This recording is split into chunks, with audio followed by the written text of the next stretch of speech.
bir narsa esimga tushdi. Qarindoshlarim bilan o'tirgan paytim ulardan shunday so'zlar chiqardi, men o'g'illab olardim.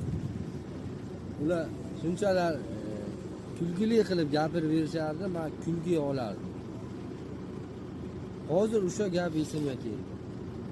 Qaranglar, insonga bir marta kambag'allik, nochorlik beriladi. O'sha nochorlikdan mashaqqat bilan harakat qilsang, qila olsang, o'tib ketsang, mashaqqat qilib o'tib ketsang, senga boylik beriladi degan so'zlarni aytdi. Men ularning gapiga miyig'iga kulib qo'ydim. Qanday shunchaki gap deb kulib qo'ydim. Hozir esa men o'sha boy rolidaman. Saqlab qolish insonni o'ziga bog'liq. Men shu payt o'ylab ko'rdim. Men o'shancha pulni topib bizdan chiqdimmi yo chiqmadim degan so'zlarni o'zimga bot-bot qaytaraman.